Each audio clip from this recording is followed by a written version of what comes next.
તો બીજી તરફ અમદાવાદની ક્લબમાં બબાલ થઈ છે। એલિસ બ્રિજની ઓરિયન્ટ ક્લબમાં બબાલની ઘટના સામે આવી છે। ક્લબની બબાલના વિડીયો પણ સામે આવ્યા છે। એક સિનિયર સિટીઝનને બેલ્ટના પટ્ટેથી માર મારતો હોય તેવો વિડીયો સામે આવ્યો છે। ભદ્રેશ શાહ અને તેના પરિવારની મેમ્બરશિપ રદ મામલે બબાલ થઈ હતી। એલિસ બ્રિજ પોલીસે વધુ તપાસ શરૂ કરી છે। તો ક્લબની બબાલનો વિડીયો છે જે સામે આવ્યો છે। દ્રશ્યોમાં આપ જોઈ શકો છો કઈ રીતે સિનિયર સિટીઝનને માર મારવામાં આવ્યો હતો। અમદાવાદની ક્લબમાં બબાલની આ ઘટના બાદ ચકચાર મચી છે।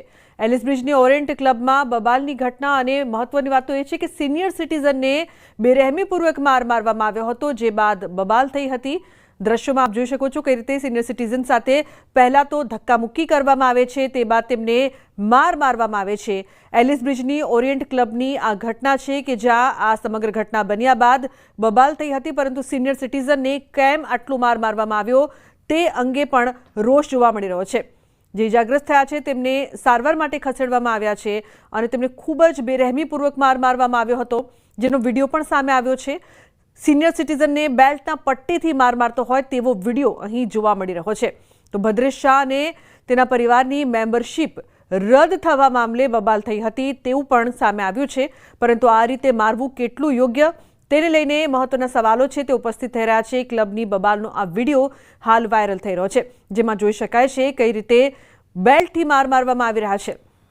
તો એલિસ બ્રિજની ઓરિયન્ટ ક્લબની બબાલની આ ઘટના બાદ ચકચાર મચી છે। બબાલનો વિડીયો પણ હાલ સોશિયલ મીડિયામાં વાયરલ થઈ રહ્યો છે।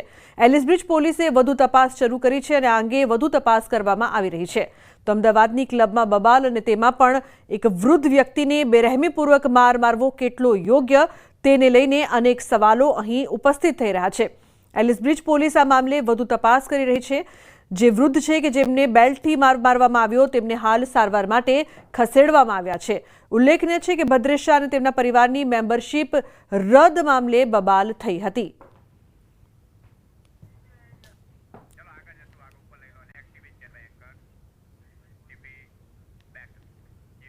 અને મહત્વપૂર્ણ સમાચારની વાત કરીએ તો અમદાવાદમાં શાહીબાગમાં બે જૂથ વચ્ચે બબાલ થઈ છે। રહેણાંક વિસ્તારમાં પીજી હોવાથી સભ્યો નારાજ।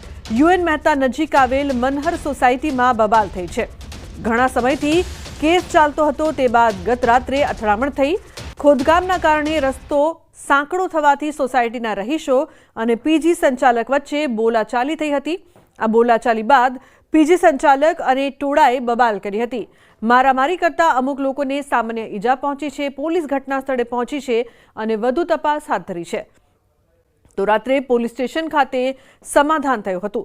શાહીબાગમાં બે જૂથ વચ્ચે બબાલની ઘટના સામે આવી છે। અમદાવાદના શાહીબાગ વિસ્તારમાં આવેલી છે મનહર સોસાયટી, જેના રહીશો ત્રાહિમામ પોકારી ગયા છે, જેની પાછળનો મુદ્દો પીજી છે। ફરી એકવાર પીજીને કારણે રહીશો વચ્ચે જે પ્રકારે બબાલ થઈ, ગઈકાલ રાતનો આ બનાવ છે। ગઈકાલે રાત્રે સોસાયટીની અંદર જ મારામારીનો કિસ્સો સામે આવ્યો। લોકો સાથે વાતચીત કરવાનો પ્રયત્ન કરીશું। મને કહેશો કે જે પ્રકારે બનાવ સામે આવ્યો, કોણ હતું, શું હતું અને કેવી રીતે આખી ઘટના બની છે? આ આંતરિક હોસ્પિટલની અમારી એની તકરાર ચાલે છે કોર્ટમાં। હવે એને કાલે ઇલીગલી પાવરનું કનેક્શન લીધેલું એ અમે રોક્યું, એટલે રોકવા ગયા એટલે એના બધા માથાભારે તત્વો, લુખા તત્વો અહીંયા આવી ગયા। પોલીસ કેસ ઉપરથી દાદાગીરી કરે છે અને પોલીસ કેસ બી એ કરવા જાય છે। અને આ જે બિલ્ડિંગ છે એ કમ્પ્લીટલી ઇલીગલ બિલ્ડિંગ છે। આખા બાબતની અંદર ખાસ કરીને કોર્પોરેશનનો પણ ક્યાંક ને ક્યાંક ઉલ્લેખ કરવામાં આવ્યો છે।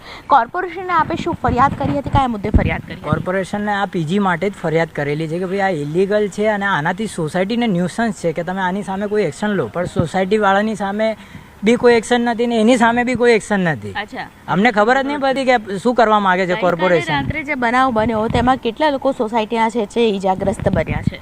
2 થી 3 લોકો છે ઈજાગ્રસ્ત બન્યા છે। હવે પોલીસવાળા એમ કે છે કે ભાઈ તમારી ચેન, આમની ચેન લઈ ગયા, અડધી ચેન લઈ ગયા, અડધી ચેનનો ટુકડો છે, તો કે તમને ગળામાં કોઈ નિશાન કેમ નથી? હવે નિશાન લગાવવા માટે પાછું મારામારી કરવાની હોય કે? આ ફૂલ પ્રી પ્લાનિંગ સાથે છે અને એક આ ન્યુસન્સ એટલું થઈ ગયું છે અમારે કે અમારે સોસાયટીમાંથી લેડીઝને રાતના કે સાંજના છોકરાઓને બી નીકળવું બહુ ભારે થઈ જાય છે। આગળ જે આ પાન, બીડી, મસાલા અને નાસ્તાની દુકાનોમાં અમારે બહુ જ તકલીફ પડે છે। પાર્કિંગ એના લીધે મળતું નથી। સોસાયટીમાં આવવું હોય તોય અમે નથી આવી શકતા। અને એ લેડીઝો જે આવી હતી એટલી ગુંડા તત્વ જેવી, એ તમે સાંભળી બી ના શકો।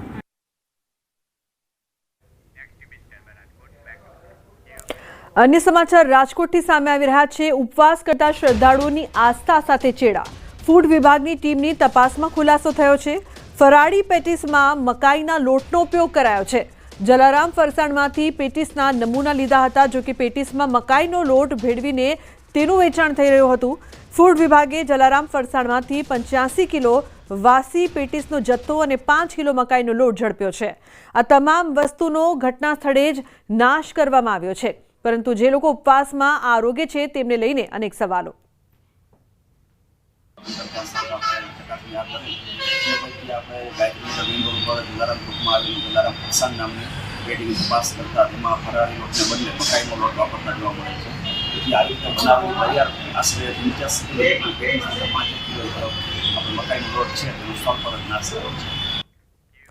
અંબાજી શહેરના પૂર્વ ભાજપ પ્રમુખ અને તેના ભાઈને જેલ ધકેલાતા ખળભળાટ મચી ગયો છે. શહેરના પૂર્વ ભાજપ પ્રમુખ બકુલેશ શુક્લ અને તેના ભાઈ ભરત શુક્લને જેલમાં ધકેલવામાં આવ્યા છે.